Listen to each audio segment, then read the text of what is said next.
After what seemed like an eternity with no communication from the Arkane Austin team whatsoever, Redfall has finally received its first major patch to help fix some of the most glaring issues with the game. I'm going to be reading through some of what I think are the most important pieces of the patch notes, as well as showcasing some post-patch gameplay to answer the most important question: is Redfall fixed? Let's jump in and find out. Starting off, let's skim through some of the patch notes. The Arkane Austin team actually left a note for players at the beginning of the page, so let's start with this because it actually slightly helps to set expectations for what Redfall's future may look like. Fellow Vampire Slayers, we're grateful to see that millions of you have explored the quaint but dangerous open world of Redfall. Building a play space this large has been humbling to say the least. We recognize that we still have work to do, and we plan to address as much as we can as quickly as we can. Your feedback has helped highlight key areas for improvement: enemy AI responsiveness, enemy encounter frequency, vampire combat efficiency, and improvements to graphical fidelity. Today's release is only our first patch and introduces a lot of incremental fixes that will improve Redfall. Once available, we will be sharing more information about future updates, including our 60 FPS performance mode on our official social channels. We really appreciate everyone who's been sharing gameplay clips and providing detailed feedback on Discord, Reddit, and Twitter. It means a lot. Thanks again for your support and patience. See you in Redfall, Arkane Austin. So it's good to hear first and foremost that Arkane Austin are basically reaffirming their commitment to getting Redfall into a more polished technical state as quickly as possible, which is exactly what someone like me needed to hear. The longer we went without hearing anything from the dev team was starting to make me believe that everyone else was right, that Arkane were abandoning Redfall completely and moving on to their next project, but it appears that is not the case, and it feels good to have official confirmation of that. Another interesting thing in this opening is the mention that millions of players have jumped into Redfall, which seems to run counterpoint to the claim that the game had flopped. Microsoft's primary metric for the success of a new game these days seemingly is how many players it has reached within the launch window and shortly thereafter. So at least in this regard, it would appear Redfall was a success based on that internal player count metric, but who can really say for sure except Microsoft and Bethesda and Arkane themselves. Okay, so now we're moving on to the gameplay section for patch notes, and there's just a couple of things here that I want to highlight. So the first one, and this is the most important, increased enemy encounter spawn rates across the open world. So again, this was something that they mentioned here at the beginning. It was a key area, enemy encounter frequency, and this has been a common criticism of Redfall ever since the game pretty much launched, is that you don't really encounter a whole lot of enemies throughout the open world. Like, you do encounter them, but the frequency in which you counter them, you can go maybe 10, 15, 20, upwards of 20 minutes exploring the open world between each combat scenario. And so the fact that they're kind of shortening that window of time, that's a great improvement in my eyes. And then just a couple of other general ones. A lot of these are really specific, but one here that I think is good to mention: Bribon no longer idles in place after performing the Siren ability, which that's a really good fix, because when I was playing Remy in my co-op session, I would notice when I tried to send out Bribon to distract enemies with the Siren ability, he would just kind of stand there and not really do anything. So that's a really good fix.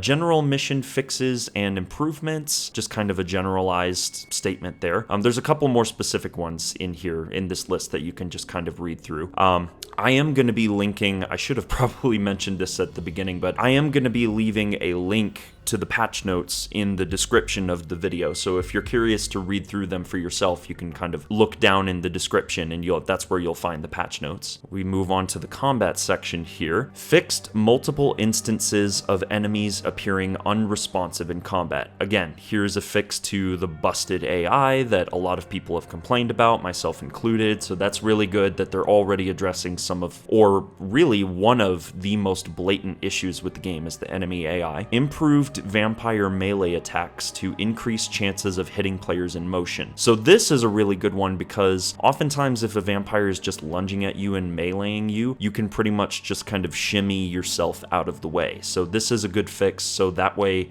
you're not really just going to be able to kind of shimmy out of the way. Vampires are going to be able to hit you a little bit more frequently, so that's a good fix right there.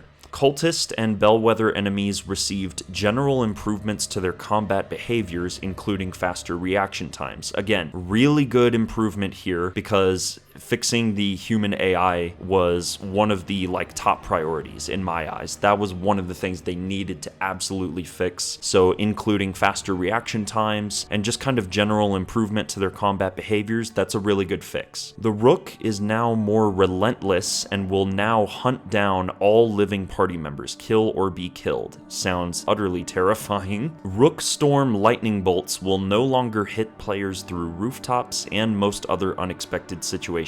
Again, really good fix there because oftentimes the Rook would get summoned in my game. I'm hiding on a rooftop or in an attic space and the lightning would just come through and hit me. So it's good that they're fixing that. Moving on to the next section here, we've got AI and NPC. So general improvements to human enemy navigation, including animation timing and responsiveness. Again, fixing some of the AI issues, really good. Dormant vampires are now more susceptible to waking up from player-generated noise. This is really good too, because this is going to encourage players to play a little bit more stealthily, especially in the vampire nests, for example. Enemies are now drawn towards the greatest threat during combat. This could be a player, Bribon, or an opposing enemy faction. So this is also, in my opinion, a good fix, because basically whoever's pulling the most aggro or the most attention during a gunfight is who the enemies are going to focus on. So in a co-op session, this is actually going to help other players to kind of use their abilities and assist a little bit further. So again, in my opinion, a really good fix. Improved enemy pathing options across open world areas in both districts. Again, just helping with the AI, helping with enemy pathing so they're not going to get stuck on geometry nearly as much. Really good fix there. Moving on to environment. Players have higher chances of encountering additional and varied enemies while exploring the open world. So again, that kind of goes along hand in hand with enemy encounter frequency, just higher chance or higher percentage rate of encountering some more of the special vampires, for example, while you're exploring the open world. So this is a really good improvement.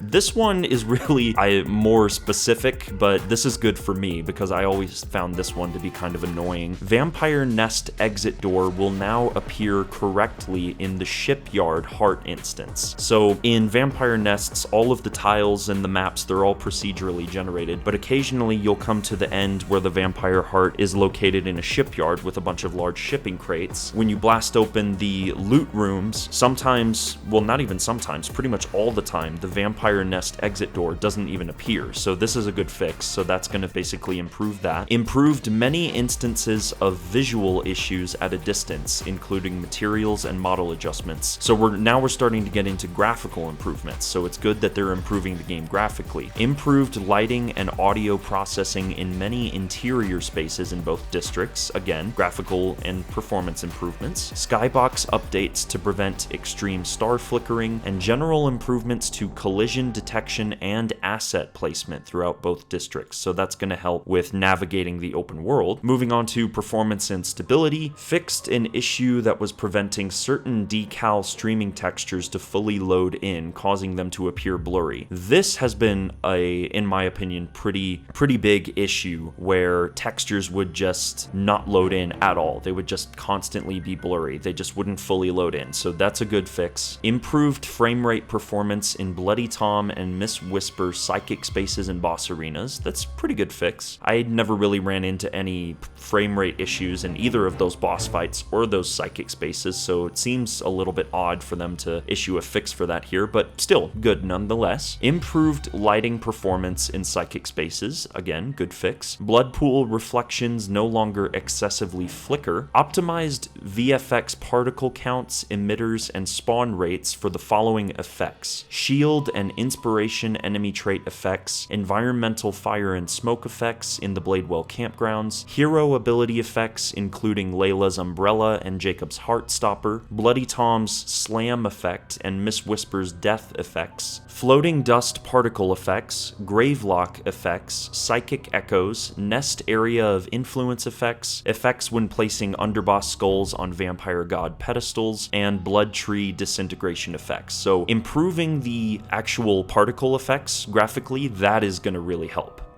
Because that is one aspect of the game that I felt was a little bit lacking.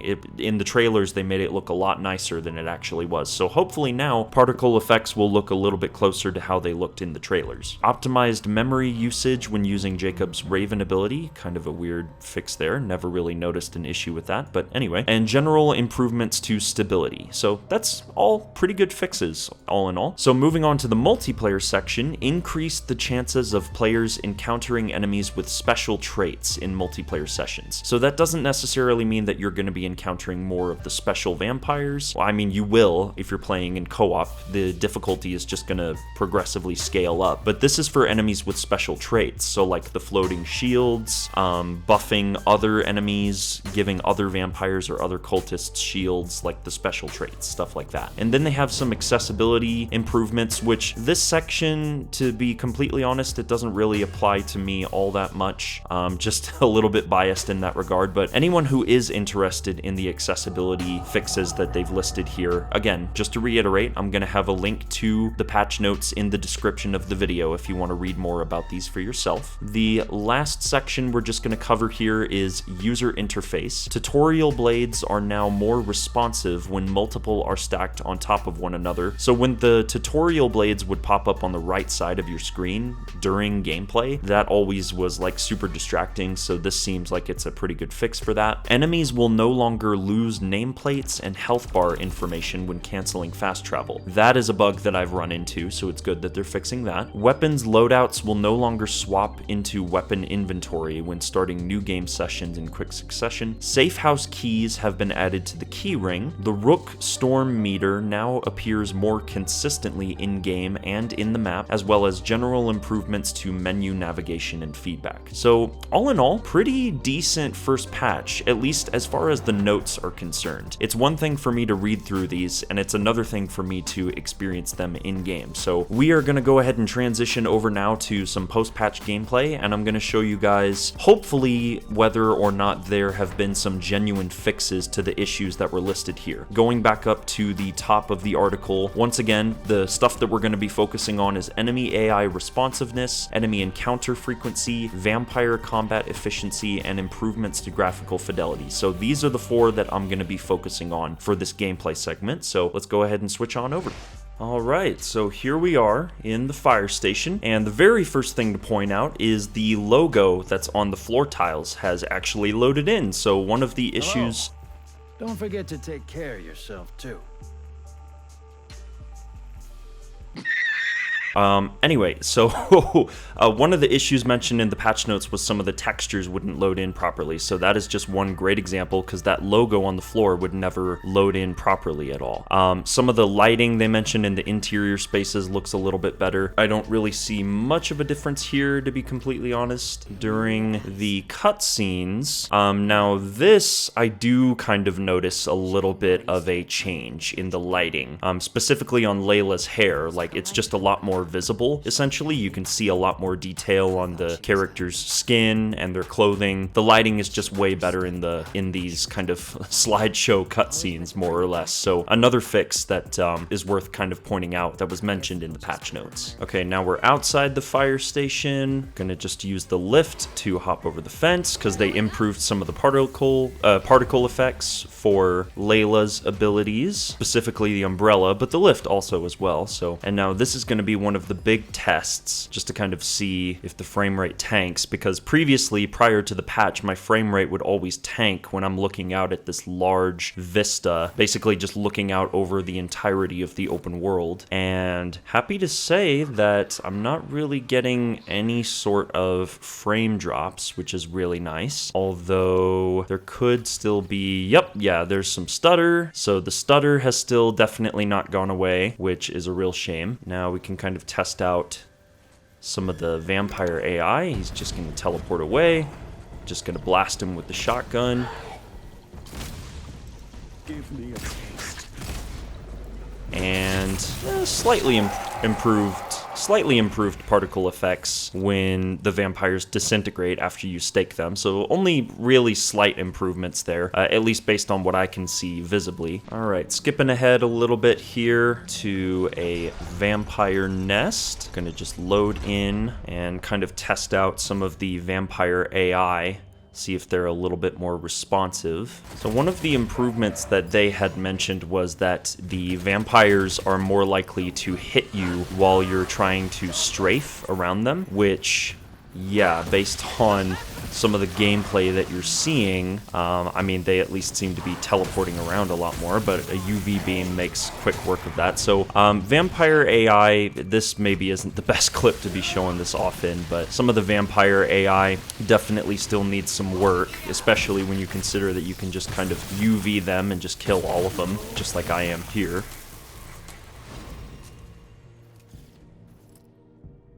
Yeah, no.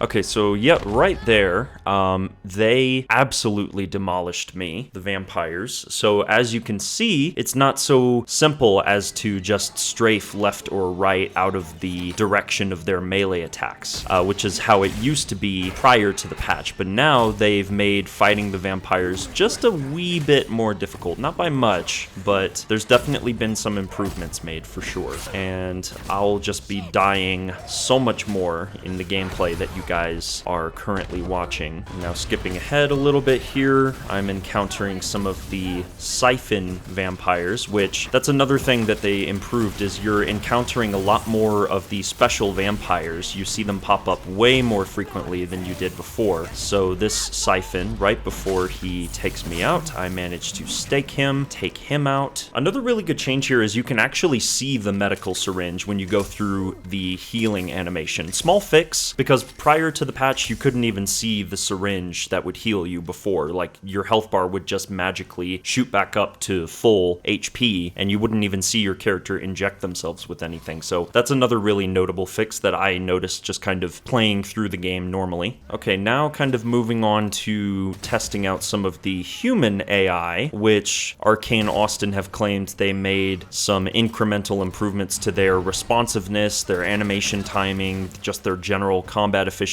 And as you can see, there is still a lot of work to be done to get the human enemies up to snuff, or to, at the very least, make them more challenging opponents to fight, at the very bare minimum. Also, just kind of skipping around to different snippets of me just kind of walking through the open world. One of the improvements, one of the most important improvements that Arkane Austin had specifically mentioned in the patch notes was increasing the frequency of combat encounters when you're just kind of naturally exploring the open world of Redfall, which this is another area that I think they've made some very, very small improvements in this regard. I mean, I'm definitely finding a lot more enemies just kind of sprinkled throughout the open world, but to say that the combat encounter, the frequency of how often I'm encountering enemies and engaging in combat when I'm just naturally exploring, to say that that has been drastically improved would be a lie. They still have a lot of work to get that to a decent point. Back in another vampire nest again here, and the vampire, I will say that the vampire AI, there I go dying again, the vampire AI has definitely been improved. They are a lot more mobile. They jump around, they try to avoid your shots more often than not, they teleport behind you to try and flank you, but then you run into oddities like this, where you just have this guy who is literally just floating here doing absolutely nothing. He kind of moved out of the way of my shotgun blast, but then I'm able to stake him. And there's another example later here that I'll show you where I have two enemies that are really just kind of floating in place. They're not doing anything at all. So for every fix that they've made here, there seems to be one or two issues that still have yet to be fixed, or more bugs that have essentially cropped up. So this whole patch, you can kind of look at it as a one step forward, two steps back kind of situation. Another weird issue here is when I am aiming down my sights, you have that weird cross on my sights. So there seems to be a bit of like a weird new bug now where your ADS is kind of messed up and your hipfire reticle just mixes in with your ADS sight on whatever given weapon you're using. So that's a new bug, at least as far as I can tell, that's been introduced with this patch. Okay, now this situation here is a really interesting one, because here we've got a couple of different enemies sprinkled into one single group. So we have the special angler vampire, we've got a normal vampire, we've got some human enemies just kind of sprinkled throughout. So this combat engagement, as you can see, I'm just kind of barely holding on for dear life. I have to run away just to escape. So when you're facing a large group of enemies, whether it's cultists, vampires, special vampires, or in this situation like a mixture of the three, it is a much more daunting proposition to have to fight all of these enemies at one time. Ultimately though, as I try to heal up and as I try to get away from the vampires, I stake that last normal one. The angler inevitably catches up with me, takes a big old chunk out of my character's neck, and I try to get a couple more pot shots off, but ultimately it just doesn't pan out, and she ends up killing me. So, testing some more of the human AI here, one of the cultist enemies, again, still not incredibly bright, as you can clearly tell. So, again, human enemy AI requires much, much more work, I would argue, than the vampires. And to be fair, I have always thought from day one that the vampire AI was much more engaging in a fight than the human AI. The human AI is just bordering on as dumb as a sack of rocks. Or not even bordering on, they really are just dumb as a sack of rocks. Your vampire AI, though, these guys are much more engaging to fight. They have been since launch, but now even more so. So that is one improvement that has been made here post-patch that is really, really important that I need to shout out, is that the vampires are just far more engaging enemies to fight in any given situation. You see more of them trying to flank behind me, they're teleporting around a lot more, they're taking swipes at me, and again, I am just kind of barely hanging on here with the UV beam. Although you do have this weird bug now where they almost seem to be teleporting now a little bit too frequently, which seems to be another new bug that this patch has introduced to the game. So just really lovely to see that there. Now, one of the last things that I want to showcase here is, and spoilers, by the way, for those who haven't quite gotten to this point in the story, but they have actually either updated, or maybe this was a bug that they fixed with the Hollow Man boss fight that I just never noticed before, but he summons this massive swarm of these like orange and red butterflies that will, if you're caught by them or if you touch them, you start to lose health really quickly over a period of time. And these swarms will actually travel around the combat arena, doing damage to you again if they interact with you like they do there. So they've actually made the Hollow Man boss fight, which in my experience was one of the easiest boss fights in the game, hands down, prior to the patch. They have made it far more interesting and far more difficult to play through, at least from a solo perspective. You know, in co-op, because I still, to this day, I don't have a whole lot of experience playing co-op in Redfall. Haven't had a lot of people to play co-op with, but that's a whole nother conversation. They have made the Hollow Man boss fight, in my experience as a solo player, to be far more difficult than it was before. So again, really great improvement, because in my experience, the Hollow Man boss fight was just too easy. It should have been far more of a challenge from the get-go. So now it is. So really good improvement that they've made there. And overall, I would say that the patch, going back to something that I mentioned earlier, it really is kind of one step forward, maybe two steps forward, one step back kind of situation that we've got going on here, because there are a lot of genuinely good fixes in this patch. Graphical fidelity, I would say, has been very slightly improved. There's still a lot of jaggedness with the anti-aliasing, especially when you have your flashlight on in interior spaces that they need to work on. But overall, the game runs a little bit better for me on my own PC than it did before, so my frames aren't dropping nearly as consistently, although for the trade-off, you still have that stuttering issue in the open world where your game will just freeze up for several seconds, sometimes even minutes at a time. So there have been some slight improvements there, but not without a couple of conditions to that. Vampire AI has definitely been improved. That I can say with 100% confidence. Vampire AI is much more engaging to fight, although again, the trade-off there is you do run into some issues where you have enemies just kind of floating there doing absolutely nothing, like I showed you before. Then the human AI, still plenty of work there to do for Arkane to update it and make them even remotely challenging or interesting to fight, especially in large groups. And then as far as combat encounter frequency, this is another issue that they need to work on a little bit more. I don't quite think they solved this problem with this particular patch. I think there's definitely still some more work that needs to be done. But overall, I would say that there has been maybe one or two of the four issues, the main issues that they had mentioned, that have had pretty massive or very drastic changes or improvements made to them. The other two, I would say they still require work. So overall, a really decent first patch.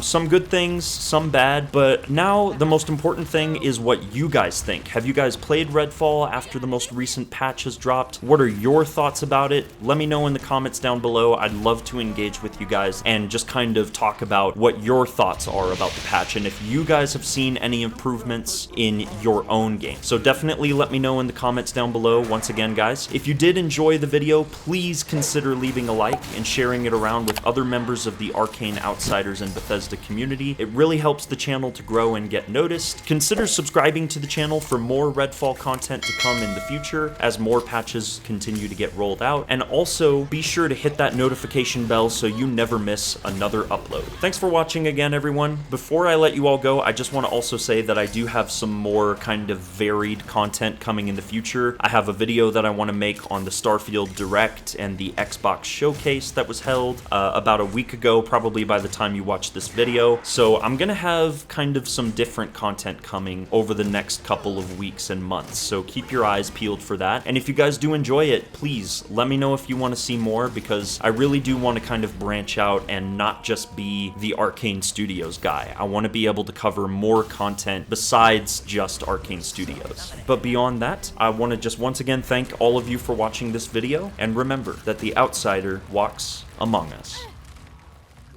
Thanks for watching, everyone.